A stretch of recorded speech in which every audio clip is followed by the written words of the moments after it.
If you rely on individuals, it's brittle. Things will go wrong eventually. If you create a system, a socio-technical system where agents are checking agents, humans are checking humans in a way that scales, the system becomes resilient to those kinds of failures over time. From KBI Media, I'm Carissa Breen, and this is KB Cast. My guest today is Quinton Anderson, co-founder and CEO of Agensphere. Quinton spent years running large technology teams and now builds the control systems that keep AI agents honest. We get into what it really takes to build that kind of resilient system and why human in the loop quietly trains people to rubber stamp, plus why the agent is never the thing you trust and where the blame lands when one gets it wrong. If you find these conversations useful, hit follow. It's the single best way to make sure the next one lands right into your feed, and it helps other execs find the show. Alrighty, let's get into it. So Quinton, I want to start with your view on human in the loop. Now, a lot of people I've been interviewing lately talk about we have to have humans in the loop, but your view is it's counterintuitive in the sense that human beings are naturally creatures of habit, and then we're conditioned to just accept certain things, perhaps not challenge it as much. So walk me through the thinking here, because so many people are saying we need the human in the loop, and you're sort of saying an opposed view. So I'm really keen to start there. Yeah, it depends on how you define it and what you mean by it. And I guess this is the problem with terms like this, is that everyone starts to project their own meaning into it. But we prefer the term oversight, human oversight, as opposed to human in the loop. In the loop tends to imply a per transaction and repeated action. And so if you've got a human being asked frequently to review small tasks, what they learn, like you say, humans are creatures of habit. What humans tend to do is learn to say yes and get worse and worse at review. This is also true. It's not just with agents, it's just with any repetitive task. This is just the nature of the human condition. So oversight is more about saying, do you really understand what this thing is intended to be doing? Can you check? Will you know when something is starting to go wrong, and how often do you do periodic checking? That periodic checking is specific and intentional. So oversight is different than being involved in every little thing, and more taking the time to understand how to apply oversight. And then obviously there are going to be cases where you have to be in the loop. So when the agent needs to escalate, say the value of the transaction breaches a particular level and the agent no longer has a mandate to conduct that action. So I have a question then on that. Because of how AI is, and now like people are just getting lazier with knowing certain things and getting the answers are relatively easy to obtain. Do you think if the human in the loop was just there in isolation and there was no other AI element, do you still think people would just be like, yes, yes, yes, yes, yes? Or do you think because of AI and how people are moving now with just people not necessarily struggling with like reading and writing, like even younger children apparently in places like in Europe are doing studies on this. Do you think they're connected, or do you still think regardless, people would just still accept and not think through it in any fidelity? I don't think it has anything to do with agents per se. Obviously, there's the broader psychological effects of social media and use of AI where attention spans are reduced, etc. Maybe that plays into it. I don't know. I'm not aware of any particular study that has created that linkage. It's more to say when humans do repetitive things, we learn to just say yes, or we get trained to take particular actions repetitively, and it almost becomes subconscious or routine. That, from a control perspective, is dangerous. Yeah, this is a good point because I mean, like even go back to, I don't know, like 10 years ago, we used to do things so manually, right? And so do you still think that people were the same level perhaps of accepting things? Because again, people will then argue and say, yeah, but Quinton, people were making mistakes because they were fatigued or they hung over that day and therefore they still accepted the thing versus we can sort of get a machine now to do it. And yes, there's some intervention, but perhaps they're not as fatigued because they're not doing everything from like the ground up, for example. Or do you still think that regardless, it's the same no matter which way you look at it? So maybe use an analogy. So if you think about a production line, so go back into the 1930s and think about a production line and have someone check every single item coming off the line versus sampling. What you find is the people who are doing it from a sampling perspective will tend to zoom out and look at the whole system. They'll start to go and check the process by which people come to work. They'll start to check the maintenance on the machines. They'll start to check the behavioral and communication aspects between team members, and then they'll do periodic sampling. And what they're looking for is how well the entire system behaves. And if you contrast that to checking every single item coming off the line and doing that as a human, our ability to spot differences, our ability to apply a critical lens just degrades over time. So again, I don't think it's anything to do with AI necessarily, and more to do with the human condition. And we also need to recognize that gotten good at making things safe by applying a systems thinking approach to it and not just direct rote interactions. Okay, so you made a great point around people's ability to spot the difference is going to degrade. So obviously, is that going to get worse now? Because like even now, like things are getting worse for people and understanding certain things or becoming lazier in their thinking and critical thinking. So I'm assuming then like maybe in the next like couple of months, like it's going to be worse than you and I talking today from what you're sort of saying. I think there might be a temporary effect like that. I don't know. You might have heard there's a lot of the rhetoric around AI is coming for your job, but I think what the data really shows is people who know how to use AI are coming for your job. So you're going to have a period of time potentially where people are getting lazy, not really understanding how to interact with these new types of entities within their day-to-day work, and people who don't know how to apply judgment, communicate well, learn quickly, and therefore be productive in terms of oversight with agents will slowly find their way out of the workforce or will slowly learn better routines and patterns. So I think there's a risk of it degrading, but not sustained. Organizations will continue to have to be productive and increase productivity and deliver services safely. And large, complex organizations are pretty resilient systems. They'll find a way through.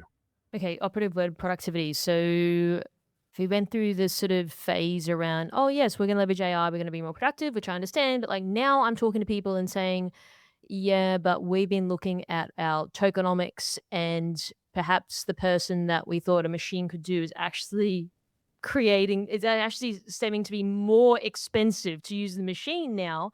So when it comes to productivity, do you think that, again, going back to the human in the loop, is it doing perhaps a disservice? Because just say someone accepted something they weren't supposed to, and then they have to go, we have to roll the thing back, or we have to go and fix the thing, versus perhaps of just doing a little bit more manual work, it would have been a better outcome. So I'm just more curious on that, because now it's like everyone's like, we've increased our productivity, but now it's costing us more money. Other people are now saying, well, it's costing us a lot more time to set this stuff up, whereas we should just have kept a human there to begin with. So I'm sort of seeing like people saying that now in the market. Hmm. And I think that's part of a learning curve, right? If you think about normal hype cycles, we're going through the trough of disillusionment now where it's not that there was anything wrong intrinsically with the technology, it's that we're learning where the value is going to come from. And it's a pretty normal pattern. I'll talk a little bit later about this concept of a socio-technical system. The first time the term came on the scene was back in 1951, where they'd done a range of industrialization around a coal mine. Having added all the machinery in and industrial automation in, they weren't getting efficiencies through the mine. And they did a study off the back of that and kind of came to the conclusion that if the technology gets too far ahead of the rest of the organization, you actually remove value. So we're potentially at that stage right now where the technology's gotten ahead, and we will now start to figure out where does it generate, where doesn't it? And we'll be a bit more nuanced around which sorts of use cases are valuable for an agent to do on its own, which sort of use cases is it just augmenting me, knowledge management, search, etc., versus where we can delegate end-to-end outcomes. And then we'll start to see the actual outcomes as opposed to just use cases. So then on that note, I just want to pivot and shift gears just slightly and going back just to the human in the loop, just so we can really explore this in detail. Now, let's start with that and then perhaps the loop for, argument's sake. Okay. Companies are already struggling, though, to govern their human workforce. We've seen this over time, all these issues, whether you're large enterprise or not. But Now with everything that you're sort of discussing and what's happening, because everyone's like, oh, we got to put guardrails in, we got to do this and deterministic and all this sort of stuff, right? What do you realistically think people should do now, given everything that you're sort of seeing in what you do day to day, et cetera, and what you're saying around, well, is the human in the loop as effective as we thought? Where do you sort of see things moving from here? I think organizations, so I'll talk about larger, more complex organizations first. Organizations have to focus on putting in scalable mechanisms. And what I mean by that is safeguards are important. And if you implement them a particular way, you don't think about emergent risk over time, control planes atrophy, the controls that you have atrophy, and slowly risk creeps in and the organization is impacted or customers impacted as a result. What do you need to do to make the mechanism scalable? So control planes are good ways for technology that you basically delegate to the control plane to make sure that the desired state of the system remains in place. You've got to have management systems. So you can't think about technology and the social constructs independently of each other anymore. Back to the point about socio-technical systems, you've got to think about the whole organization because it's effectively the humans in the organization that are dictating agent behavior through prompts, through knowledge management, but also through agent build-out. And so having the management systems in place that help humans understand their accountability, help them understand how to bound authority for the agents that they're accountable for, help them understand how to manage agents. It's similar in principle to when you go from an individual contributor into a management role for the first time. It's not always intuitive. Like, you need to be taught what performance management looks like, what oversight looks like, how to trust your team and create a psychologically safe environment, but also verify their results and strike that balance. And so we've got to think about our management systems and how the humans effectively project, broadcast, cast a shadow of their culture into the agents. And then I guess the third thing is we really have to fix the basics. I've been always amused by, like in my career, I've done a lot of work as leading large technology teams, and getting organizations to care about patching has been one of these big bugbears of mine. And I know many CISOs feel the same way. But in the last 6 months, things like the Anthropic announcements around Mythos, etc., listening to CEOs now talk about patching as being important. And that's just one example of where you need to get the basics right. All of your recovery mechanisms, so crisis management, incident management, etc., you need to have those basics in place, and not in a way that's tantamount to hope. It's not about doing it once and saying, yep, we've ticked the box. It's about actually exercising those mechanisms and convincing yourself that you can recover quickly. Yeah, and you're right about the patch stuff because we've been talking about this for 20 years. If you read theory books on it, it looks easy, right? But it's hard to do it especially when you've got big bureaucratic companies with so many different very old systems, for example, as well. So it's not as easy. It's easier said for you and I to talk about it than to do. So do you think it had to be something like Mythos to become the catalyst now for people to care? Because we've been talking about this stuff for years, oh, we could do better patch management. And while some people understand that, no one's really taken it seriously. Do you think that now, because of the Mythos stuff, people are freaking out more than before? And it's well, we got to take this a bit more seriously now because there's no real answer to this problem. Yeah, I guess the patching stuff never got to the place it needed to because the data didn't support it in terms of impact. So, as an industry, as engineers, we care about patching because we know how vulnerabilities ladder up over time to open up particular attack vectors. And we've been, calling out loudly, as you say, for 20 years about the importance. But organizations haven't seen continuous floods of cyber attacks. And so it always happens to someone else, right? It doesn't happen to me, is another one of those human behaviors.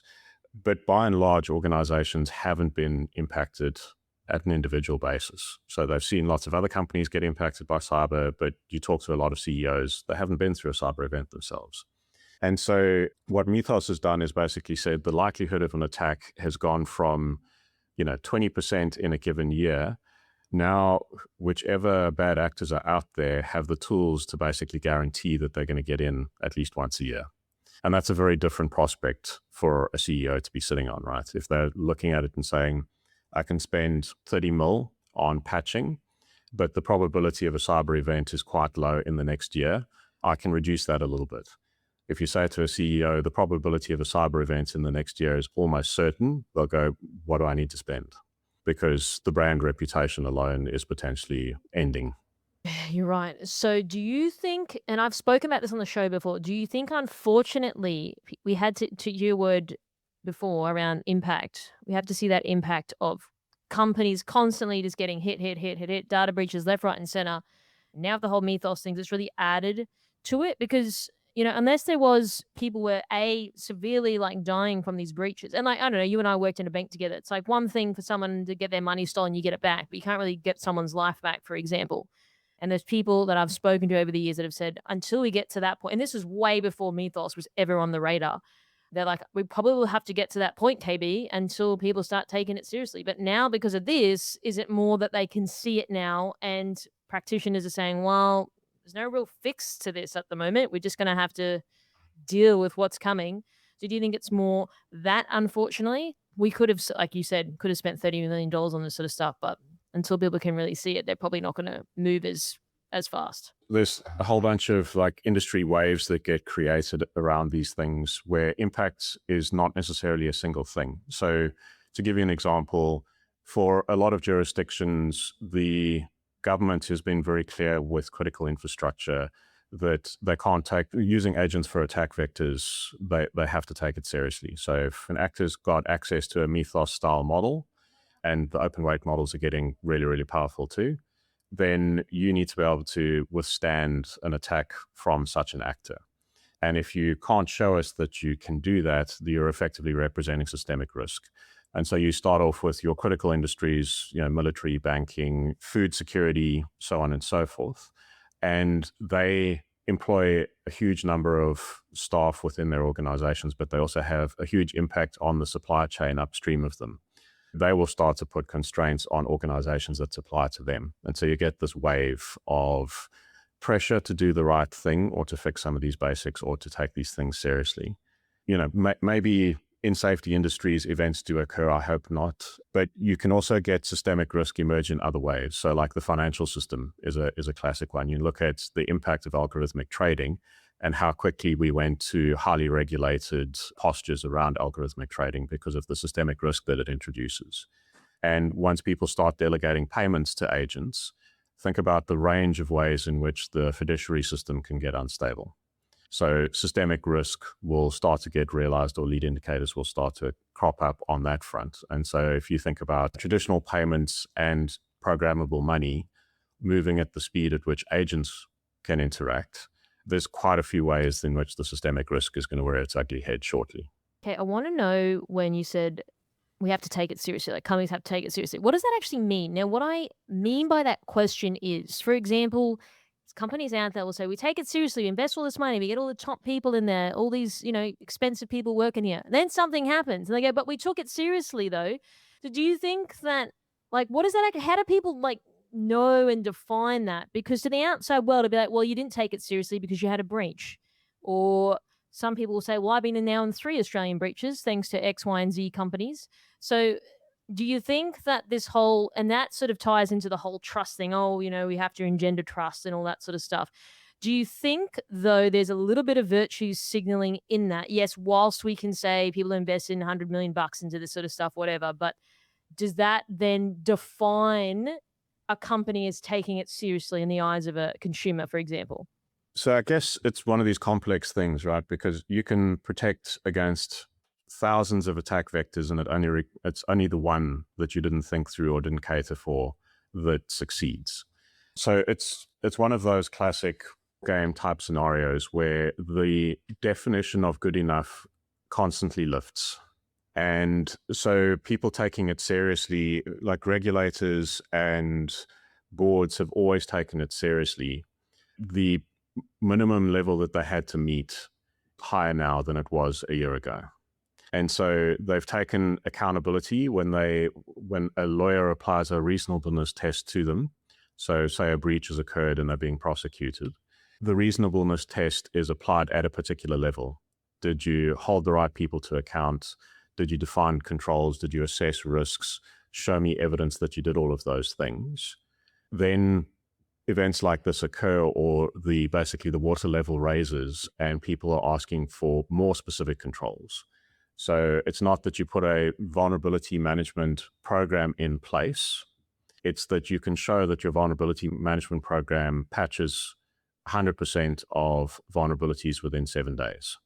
And so historically, the expectation of reasonable would have been you have done something and you have checked it. And the new definition of reasonable becomes, and you can show that 100% are done within a particular point in time. And so that's what I mean by people taking it more seriously, is that the level, the test for reasonableness goes up. Yeah, got it. And I think in contract law, the phraseology is reasonable endeavors. So did the company take reasonable endeavors to make sure, whilst it wasn't successful, was unsuccessful and they got breached, they took the right measures at least. So that's part of the audit and all the things that companies then have to go through. Correct. And if you go back 5 years ago, the reasonableness test would have been at a particular level. Today, it's at a different level. And smart boards know that. And regulators are certainly pushing it. We'll come back to that after a quick word from our sponsor. I'm known for being direct. Let's be honest, nobody gets into technology leadership for the compliance paperwork headache. But if you're building or scaling a tech company, security frameworks like ISO 27001, SOC 2, Essential 8, CPS 234, or GDPR aren't just tick box exercises, they are business critical. That's where Vanta comes in. Vanta automates up to 90% of the work for security and compliance, helping you get audit ready in weeks, not months.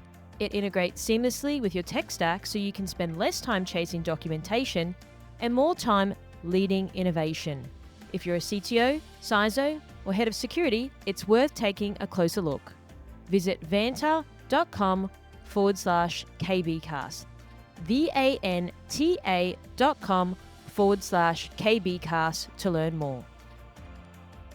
So I want to then ask you about, you advocate zero trust for agents. So if an organization then cannot trust an agent, for example, and can't fully test it and can't always explain the decisions, I know we touched on it a little bit before, why should people even bother to delegate meaningful authority at all then? Because again, it's like, then it goes back into that trust piece. Do I trust this agent to do the thing? And then, I'm hearing compromise agents because agents are like, I need to do this thing as fast as possible. And if I, railroad the other one to get the thing, but then that causes other issues. I really want to get into this because I find this quite interesting. So I guess you've got to treat the question with the right amount of nuance. So if you ask a question or abstractly, we ever trust an agent? My answer to that would be, you don't trust agents, you shouldn't, but you can trust the system. Complex systems are quite resilient. And if an agent exists within a complex system, and I'll come to in a minute how you need to think about that, then the agent itself doesn't need to be trusted, but the system can. Versus, if I look at it with nuance at a particular use case, you should ask the question for a particular use case, should I use an agent here? And that is part of the system being healthy, is looking at a particular use case and saying, is it absolutely necessary, or is it even in principle necessary to use an agent here? And the answer might be, well, no, I can use a coding agent to build some code, and I don't need an agent ongoing here. I can just have a workflow that a coding agent has helped me build fairly quickly, and that is now a lot cheaper than it used to be, or easier to do than it used to be. So at a micro level, in a particular use case, you should always ask the question. But in the abstract, the answer is absolutely we should embrace agents because we can make resilient systems, not individually resilient agents. So do you think, given your experience, and when you got 50,000 people in an enterprise, there's average people in there. Do you expect that people have the capability to ask those intelligent questions on their own, to really think through scenarios and do we need an agent here and all that sort of stuff, and walk through sort of the risks of this? Or do you think people, to your point at the start, are just on autopilot? No, we just need to roll out all of them all the time. There's companies that I'm speaking to, they started with a few and now there's thousands being rolled out because they think it's good. Whether that's good or not, time will tell. But it's just, again, going back into the thinking. I think a lot of organizations talk about how the most important thing is culture. Culture eats strategy for breakfast every day of the week. And if you lower your hiring standards, then you'll land up with a particular type of culture. But as organizations scale and mature, that they also always need to accept that they have to put assurance and oversight mechanisms in place. The average quality of the people inside the organization goes through ebbs and flows over time. Humans are fallible, make mistakes, and they're now interacting with other fallible entities in the form of agents. So safety for an organization, if you're sitting in a director's seat and being asked the question, how do you know? Can you give me some degree that have you taken reasonable steps? The only way a director can answer that is to say, we've put controls in place to hire the best people, to give them the best agent platforms, to train them on how to use them. And we've done oversight. So we've got platforms to oversee how the agents are meeting controls. We're doing independent testing. We've got humans checking the other humans. And then finally, we've got auditing or assurance functions which check the checkers. And those layers of defense are the things that help you protect against emergent risk over time. So the quality of hiring goes up and down. That's okay. The system can withstand that because you've got multiple layers of checks. The controls atrophy over time. They always do. Even strong and well-engineered controls atrophy over time. But if you've got 3 lines of defense, you know that, and you can take corrective action. So going back to your comments around trusting the system, what if you don't own the system and using like third-party vendor, for example? And whilst you have every intention, reasonable endeavors, all the hoo-ha, something goes wrong, which inevitably does. And I know there's the whole conversation in the market around the whole accountability thing, etc. It still falls on the company at the end of the day. But talk to me about that, because then you have a lot less control of what an external vendor does, whether you agree with it or not, and it's not as easy to just rip it out and replace it. There's a bit of a process to it. It's complicated. So I'm just curious to understand, how does that look in your eyes? So it might be worthwhile clarifying what I mean by system there, because what I'm trying to get at is systems thinking. And the question of what is the bounds of the system that we're discussing is always an important question. So you can think about system as in AWS Bedrock, or a particular agent that does supply chain optimization or order handling. That might be the bounds by which you think about system. When I talk about system, I'm meaning the whole organization, including all of its suppliers, its people, its agents, and its technical platforms. That is a socio-technical system. So think about the social constructs, oversight, accountability, incentives, culture. You've got to think about the technical aspects. And before agents, those two things were relatively separate. You had a requirements document in the middle, you had a procurement process in the middle, or you had an agile ceremony in the middle. And people would implement technology, and the technology would largely behave the way they intended it to. Effectively, work is being done by technology and people together. And so you've got to think about the system as a whole, the people and the technology together, not just system as in the technical artifacts. And so how you think about incentives for the humans, how you set up your organizational structure to ensure that humans are applying oversight is part of the system design. If you don't design it the right way and you don't give the right members of the organization the tools and platforms they need to do assurance and oversight and red teaming and pen testing and all those good things, then you are going to have failures over time. You haven't designed the system to be resilient. That's what I mean by a system. Got it. So it's like a zoomed out view and sort of collectively looking at everything. So where are people at now at this stage? Are they like, okay, well now to your point, we have to look at everything holistically and start to look at the people and all this sort of stuff and the architecture, perhaps the suppliers that we're using.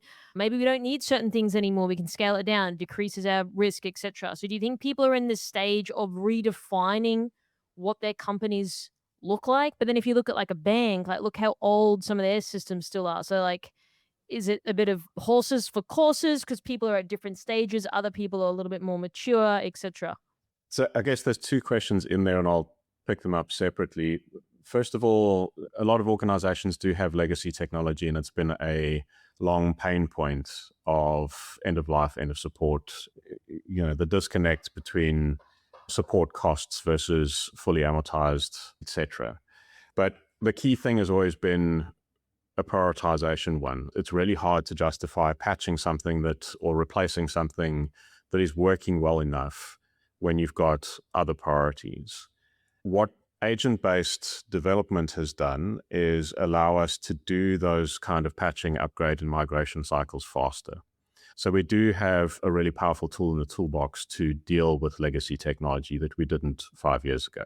On the upside, that's a real opportunity for us collectively, is to go, lifecycle management doesn't need to be as difficult as it was before. So that was the first part. The second part of the question, are people starting to come to the realization? So we formed this organization in July of last year. Our view has been that you've got to think about the total system. You effectively need to have an HR system and a risk management system that works for agents and creates a strong accountability link between agents, agent oversight, and the human organization. So think about it as a control plane for the socio-technical system. And when we first started talking to customers about this with our early prototypes, there was a lot of, oh, that is a great idea, but we're way too early. And it was the similar sort of reflections as we went through the funding process. The first wave of venture capitalist firms that we spoke to said, great idea, too soon. And so what we found from a customer perspective was some early forward-thinking customers who recognized that they should consider these things from the very first agent. They need to think about not only how they build agents and what the technical platforms look like, but how they're going to assure these things on an ongoing basis. And they wanted to basically prove compliance before going live, prove that they could do continuous compliance before going live. What we found over the last about 6 weeks is the rest of the organization now starting to participate in this. It's not just led out of technology. It's not just led out of the AI team. Product managers are starting to step back and go, well, this gives us an opportunity to rethink the unit economics. How do we lean into that? The risk people looking at it going, I need the tools now to be able to assure these things. I've got a security of critical infrastructure obligation that's being added. How does that work with agents as I've got this growing agent workforce? And so we're seeing that tipping point where technology moves out of technology teams and into the broader organization. And that creates that trough of disillusionment, but it also allows the organization to start to get real value. And then we start to see the benefits flow through. And so we're seeing more and more of those conversations now. And that's heartening for us as a business, but also I think a reflection on the industry necessarily maturing utilization of this technology. Okay, that's interesting. You said continuous compliance, because that would then eradicate the whole tick box exercise. Because if it's continuous, it's kept forever evolving versus, oh, we get to the end of the year, we've got, the compliance people coming in to have a look at everything. And then obviously we know how that goes. So is that going to change the whole conversation perhaps around the innovation towards AI? Because they know that there's all these other checks and balances that are being done. Because I've been speaking to people and they're like, oh, we're hesitant because can't do these other things perhaps. And then it stifles innovation, but we don't want to be stifled by the innovation because then our competitors get a head start. So I know it's a conundrum, but it's just more that component of it changes the game then for people and how they approach this. Completely. Like the path to adoption at scale is understanding where you need to introduce brakes and controls. Confidence, trust, etc., is built by investing in and spending time on the safeguards, the controls, the system resilience around it. And then you feel confident to scale. And so it's actually an accelerant. It's the old analogy around Formula One cars. You need to invest a lot in the brakes, and that's what allows you to go fast, right? If you can brake late and brake confidently, you can improve your lap times. And it's similar in terms of this landscape. So then to extend your metaphor, why do you think historically companies haven't really invested in the brakes? Or again, was it we tried reasonable endeavors to do that and weren't successful? So I'll stop short at saying organizations haven't. Like there are obviously organizations that do invest in the brakes. That tends to be in places where there's a regulatory obligation. So it's kind of their right to play. Or it tends to be in places where trust is an important part of their brand value, and a loss of trust immediately impacts the bottom line and an overall brand valuation. So you will find organizations that have taken seriously. And obviously, governments and defense would fit into that category of they're just obliged to take control of active management of risk seriously. And so, again, I think we'll see those sorts of organizations leaning into the space, thinking about the breaks up front, and some of those will move too slowly. We'll see organizations not thinking about the breaks moving too quickly, and will normalize somewhere in the middle at a pragmatic level. Okay, so Quinton, talk to me a little bit more how agents can't be fully tested then before deployment. So that then sort of reads as potential behavior in attack space is infinite, for example. So then what do business need to do to have that level of assurance? And I know we touched on it before, the continuous compliance, but talk to me a little bit more now through that. Yeah. Traditional software systems, you test them and, you can argue about what your test coverage levels are, but they're the majority of the state space for testing. So if you think about all of your test cases and all of your attack vectors as some kind of dimensional space that you can visualize, you can probably cover 70 to 80% of that space with traditional testing mechanisms and negative testing mechanisms. When it comes to models, the behavioral space is practically infinite. And so you can do red teaming, you can do functional testing, you can use evals, and you're only going to cover a small percentage of what the behavior might be. And when I say a small percentage, like than one, right? It's a tiny portion of the state space. And so you have to think about it as what will keep me safe effectively testing in production, because that's what you are practically doing. You can't assure everything before you go live. You need to take a stance of zero trust, so bound authority, think very carefully about your operating envelope, minimize exposure in terms of access, etc. Then you have to be able to test the entire system. So that is not only the agent and its integration points, but also the humans that are providing oversight for that. How well did they provide the oversight? Like, when last did they go in and check how it's behaving? Are there alerts being generated? Do they have an incident management approach that they're using? Are they producing evidence that can be used in an audit or an assurance process? So when I say test the system, you've got to think about the system, not just the agent and its technical integration points. Then you need to do independent verification, that again, coming back to that same point, and then correct quickly. So understand that things are going to go wrong, block where you can block through preventative controls, know when something has gone wrong because the right humans have been brought in at the right time to provide oversight and they've taken corrective action. And if you keep going through that cycle, you converge on a good enough state over time. Okay, there's a couple of things I want to ask you. So when you say test the system in totality, not just the agent, do you think companies get that though? Or do you think they're starting to get that concept? Starting to get that concept. And again, as it moves out of purely a technology play, like the mind trick here is it's not traditional software. You can't just go to a central engineering team and say, build me a solution. What you're effectively doing is saying, onboard a new type of worker. And now I have to lead, coach, and manage it on an ongoing basis. And that mindset shift is an important one. So then on the mind shift note, you said before, correct quickly. But as we know in companies, things would take months, years to get sorted, looked at, corrected. So how does that, and I know we touched on it before about the whole cultural thing, even companies doing that risk review, all the tech risks, line 2 risk, business risk, all these people not agreeing or whatever this outcome was. So how that's like counterintuitive to what we're sort of saying now. So how can these big businesses get to a point where we're not going to be able to do 500 meetings and take a year to make decisions, guys? We need to make a decision quick. So how do you do that in a big beast of a company that really can't make decisions fast at all? And this is where agents are actually part of the solution. So you can think about agents also being part of the oversight and assurance process. Agents are very good at doing exactly what they've been instructed to do. And if you tell an agent to do, let's say, customer onboarding or outbound campaigning or whatever, write code, review code, etc., you can also create agents whose purpose in life is to review. And that creates a natural buffer. And similar to prior to agents, how we had separation of duty within an organization. you're allowed to do a thing, you have to check it, or you can't complete a particular action unless another person is involved. And those are system level controls that you can put into an organization that make sure that if there's a malicious actor, a human, it's really hard for them to get away with it. And if mistakes are going to be made, those are minimized through 4 eyes, 6 eyes review processes.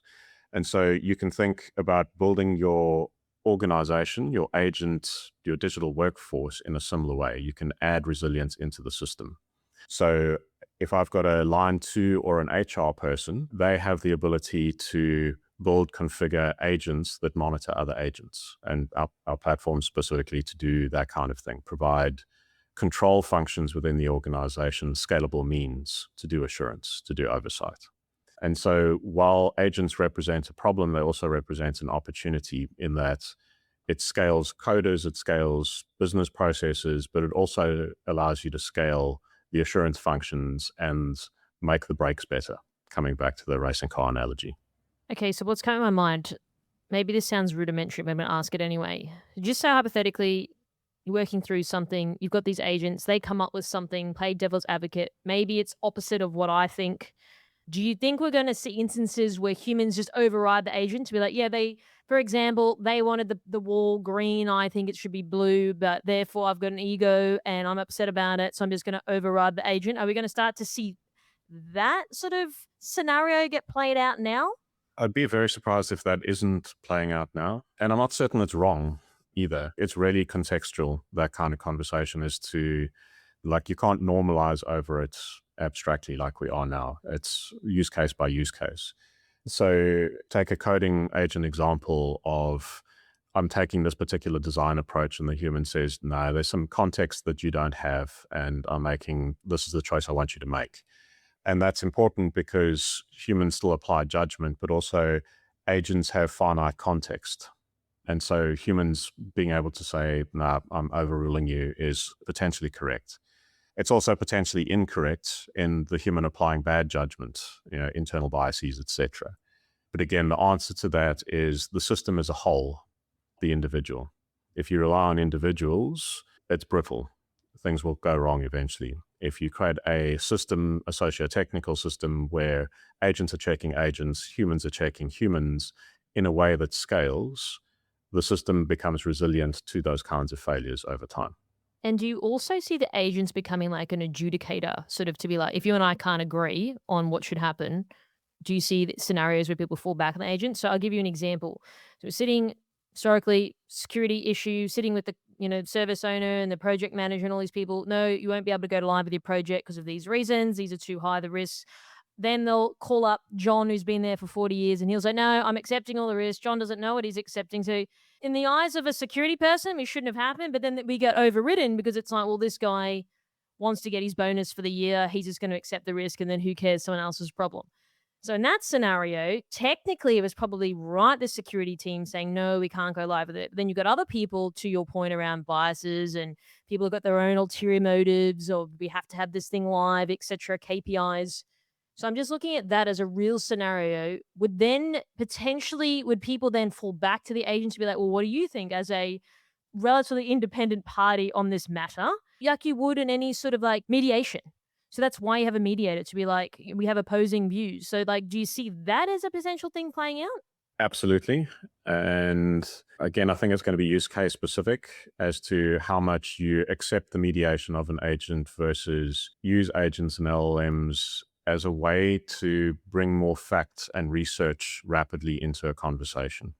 In any given mediation, quite a lot of complexity, there's biases, but ultimately, if the system's working well, if people are focused on the outcome, what they want to do is find data to confirm or deny their position. And quite often disagreements occur when you can't find the information, and then it's just a judgment call, and then it's more down to style than it is rational thinking. And so agents bring quite a lot to a mediation context in that you can do research quickly, you can gather information quickly, you can make better informed decisions. A simple way to think about it right now is you've got that Teams function in ChatGPT. I don't know if you've used it before, but you can add multiple people into a chat. And it's this really interesting dynamic of like grab a friend or a colleague, add them into the chat and have a debate, and then just watch ChatGPT intersperse with fact checking and see how much better the debate goes than if you just have a debate between a friend and a colleague directly. Because you've made this assertion, here's the independent research, and you can then build on a fact base within the conversation as opposed to just bias. That's interesting. So then do you envision that it's kind of like when people present like they're in a trial, right? So it's like, okay, here's a jury, independent people, your attorney says X and Z, and then, they're basing all the facts and the evidence and the information. So these people make an informed decision versus, well, I don't like that guy's shirt. He sucks. He's definitely guilty. And it could have gone the other way. So is it more like, do you envision that people will go, actually, you know what? Now that I have that information in front of me and you spell it out like that, it makes sense to go with this decision. Whereas in the past, we didn't have that as an option. Correct. The scientific process, the scientific intellectual posture that we've had since circa 1700s is science works because you submit your idea to a marketplace of ideas and try and prove you wrong. And if it survives enough criticism, then it's supported by facts. If it survives enough criticism, then the idea becomes broadly accepted. And that system work, obviously, there's entwined interests in that, and politics can influence science. And there's that rich history from people like Kuhn and Popper that explore this space. But what's true is the easier it is for people to present facts, the easier it is for them to have a rational conversation and make a good decision. And agents are extremely useful in that context. So, Quinton, what do you sort of think moving forward? I know that, like, obviously, it's still relatively early days. People are still figuring it out. Like, there's no, like, blueprint. What do you sort of think moving forward now for the next, like, couple of months into sort of 2027 in terms of, like, how things are going to unfold? So I think that first theme of definitely moving out of technology teams and the whole organization now engaging in it is going to be a key theme. Two, there's going to be a lot of focus on making a resilient system. So the whole organization, not just a particular technology platform. And that's going to have organizations re-questioning accountability. What is HR's role in this? What is legal's role in this? What is product management's role in this?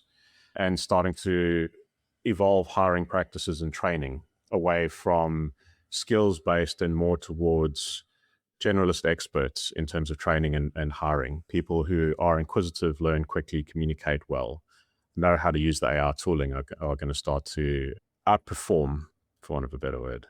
I think beyond that, we're also going to start to see hypotheses land in terms of unit economics changing, business models changing. So we'll see a number of AI native organizations get to real scale.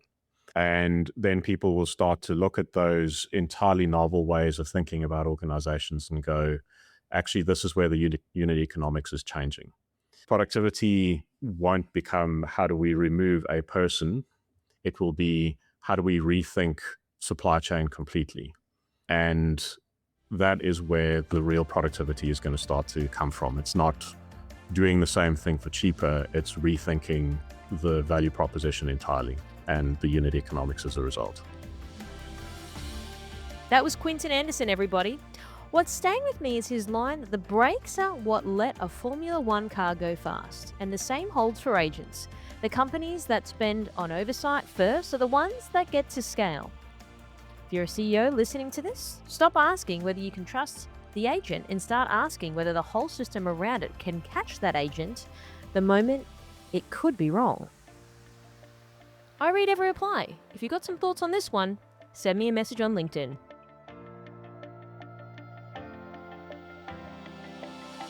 KB Cast. Cyber for the C-suite.